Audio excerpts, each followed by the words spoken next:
celebrating the spirit of Halloween with your kids. Here to talk about that is Dr. Alice Connors-Kellgren, a clinical psychologist at Tufts Medical Center. Good to see you, doctor. Trick or treat, doctor. It's great to have you with us. So Halloween is when? It's a week from tomorrow, right?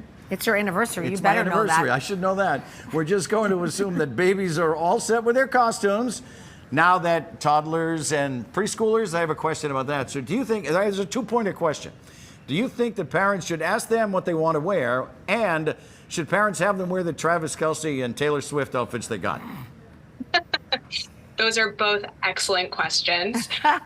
So Halloween is such a great opportunity for toddlers and young kids to explore their identity and express themselves.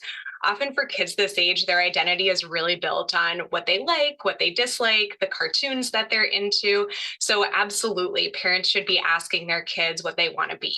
The answers might be surprising, but they can also be a really great chance for conversation and being curious about what your kids and what they're into. No, you're right. Yeah. They were able to express themselves. Sure. Yeah. Individuals love it. Okay, so let's talk about school-age kids. They may have very strong opinions about what they want to wear, what they won't. Should parents still get the final say? Yeah, with school age kids, it's a little bit trickier. I know a lot of 8 to 10-year-olds, especially boys, who are starting to kind of push the envelope around costumes becoming kind of scary, maybe kind of gory.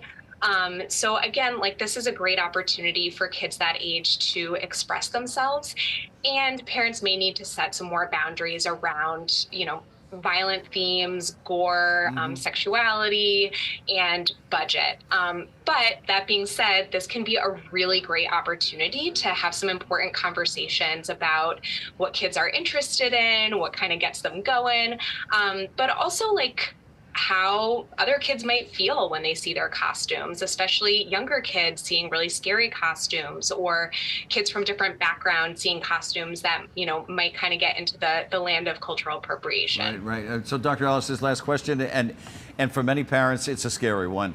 When is a child old enough to go trick-or-treating without an adult? Yes, this can be a very tricky and scary question for parents. And unfortunately, there's no hard cutoff for when kids are old enough to be going on their own. A lot of it is really dependent on a bunch of different factors, including where the child is trick-or-treating. Is it more of a suburban setting or an urban setting? Are there a lot of really busy streets where traffic safety could be an issue? Or is it one of those neighborhoods where all the kids in a town go trick-or-treating, in which case it might be a little bit safer. So it's really a family decision involving the community, the kids' ability to be independent, and some safety bumpers you have in. So the arm wrestling that we used to have in the house was when it got cold, you have to put the parka on underneath it. And, no, Daddy, it ruins the costume. Okay, whatever. Dr. Connors-Kellgren, thank you so much for joining us. We appreciate it. Great Stay well. To see you. Take Thank care. you.